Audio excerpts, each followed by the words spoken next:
Why did I write a book about you? You Inc., the art of selling yourself. Many of us sitting in this room today don't even think of ourselves as salespeople. We all have fancy titles. I'm a professional speaker and an author. You might be the manager of information systems, or an administrative assistant, or a nurse educator. And many of us don't think we're salespeople. But the truth is, we have been selling from the time we were young children. When we were little kids, we negotiated with our parents whether we could stay up on Friday night watching cartoons or have a sleepover at one of our best friends' houses. As we grew up a little bit and got a little bit older, we started negotiating a little further. Gee, I'd really like to go to Disneyland for spring break, Mom. Or that C I got on my report card in history, Dad, it really wasn't my fault. And now that we're adults, we're negotiating with our partners and our neighbors and our friends and our kids on a daily basis. Where are we going to go for dinner on Friday night? And what movie are we going to see? Where are we going to spend our vacations? What should we be spending our money on? So on and so on and so forth. So the question is not, am I a salesperson? The question is, how can I become more effective? Now, what's the problem with most sales calls? The problem is that most of us are selling the wrong thing.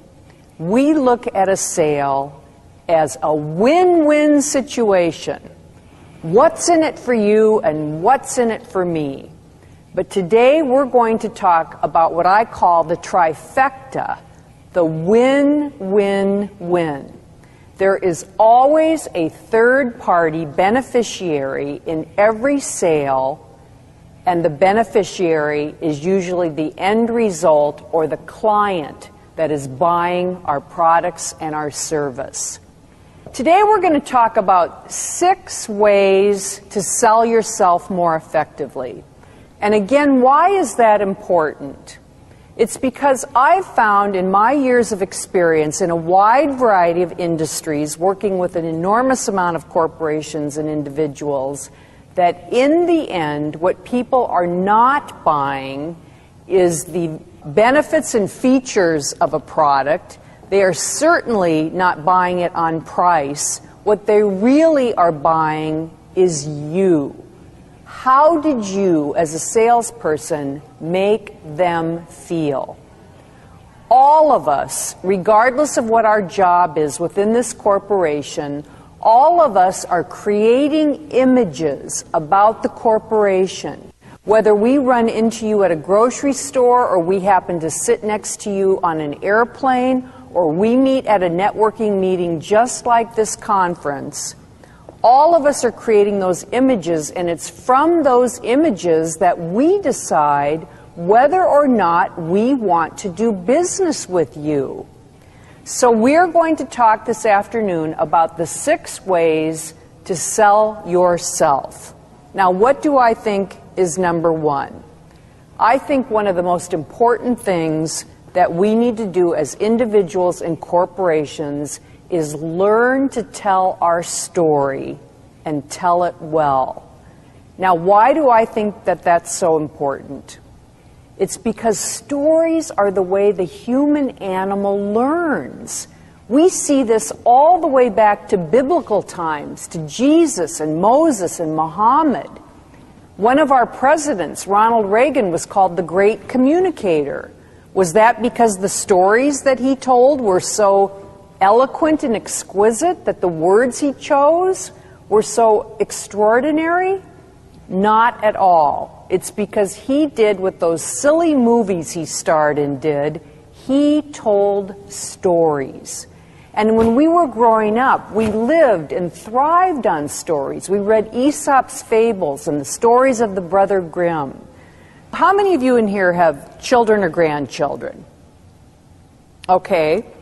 How many of you were children? How many of you still are children? Okay, now every hand in the audience is going up. Okay, so I want you to all go back and think about a child in your life and think, what are the first 3 complex 2-syllable words learned by most children? Anybody have a guess? Anybody? Right, mommy. Yep, daddy. But interestingly enough, the 3rd word is story. Story, mommy. Tell story, daddy. Why is it that children learn such a complex 2-syllable word when there are so many thousands of others to learn from? It's because stories are ingrained in our personality. And we're here today to find out how you can tell your story. Perhaps no one knows the value of a story more than a gentleman who happens to come from my home state, Minnesota. Now, this man's name was Fred Betlock, and he owned Betlock Jewelers.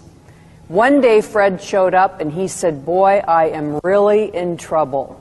"How badly are you in trouble, Fred?" "I'm $250,000 in debt." Well, we gave Fred a homework assignment. We told Fred to go back and gather as many stories as he could about the customers who had come into his shop or the pieces of jewelry he had sold. Well, Fred did his homework. He showed up on Friday and he was armed with stories, dozens of them. So we took 6 of those stories and we whittled them down to about 120 words apiece. And then we had them printed on some beautiful cardstock. And we had matching envelopes made to go with them. And then we tied them together with a beautiful ribbon and slid them into the envelope. And then we mailed these stories to anybody that lived within a 30-mile radius of Betlock Jeweler who had a combined household income of over, back in those days, $50,000. Because we knew that we weren't going to get Fred out of the red by selling the inexpensive pieces of jewelry, the wedding bands and the engagement rings. We knew that we were going to have to sell the higher-priced items. So on a warm October day, much like the one we're having here today in your beautiful city, a number of affluent Minnesotans went out to their mailboxes, opened up the envelope, and there on the top was a story called "A Canary Made Her Cry."